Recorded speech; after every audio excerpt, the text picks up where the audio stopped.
അപ്പൊ ഭൗതിക വിഭവങ്ങളെ കുറിച്ച് ഖുർആന്റെ പാഠം വളരെ ഇതൊക്കെ ബേസിക് പാഠമാണ്. ഭൗതിക വിഭവങ്ങളെ കുറിച്ച് ഖുർആന്റെ പാഠം വിഭവത്തിന്റെ കൂടുതലും കുറവും പരീക്ഷണമാണ്. നമുക്ക് കുറവ് പരീക്ഷണമാണെന്ന് അറിയാം, കാരണം നമുക്ക് ജോലി നഷ്ടപ്പെട്ടാൽ നമ്മൾ ആദ്യം പറയാം ഇതൊക്കെ പഠിച്ചവന്റെ പരീക്ഷണമാണ് എന്നാണ്. അതേസമയം സാലറി കൂടിയാൽ ഇതൊക്കെ അള്ളാന്റെ പരീക്ഷണമാണ് നമ്മൾ പറയാറില്ല. വിഭവ കൂടുതലും കുറവും എന്താണ്? അള്ളാന്റെ പരീക്ഷണമാണ്. ഇത് പറയുന്ന സൂറ ഫജറില് അമ്മൽ ഇൻസാനു ഇദാ മബ്തലാഹു റബ്ബുഹു, അള്ളാഹ് പരീക്ഷിക്കും, ഫഅക്റമഹു വനഅമഹു, അവനെ അനുഗ്രഹിച്ചുകൊണ്ടും അവനെ ആദരിച്ചുകൊണ്ടും അള്ളാഹ് എന്ത് ചെയ്യും? പരീക്ഷിക്കും.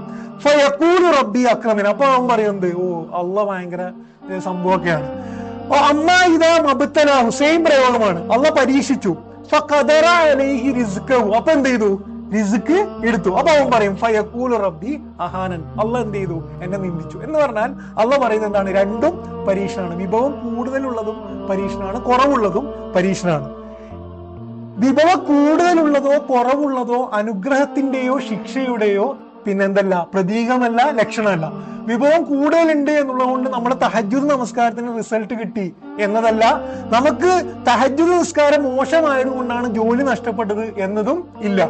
വിഭവ കൂടുതലും കുറവും ഭൗതികമായ ഈ മാനദണ്ഡമല്ല എന്ത് ഒരു മനുഷ്യൻ നല്ലതാണോ അമലാണോ സ്വർഗത്തിൽ പോകുന്നതിന്റെ മാനദണ്ഡം അതല്ല. നമുക്കുള്ള വലിയ തെറ്റിദ്ധാരണയാണ് ഇത്.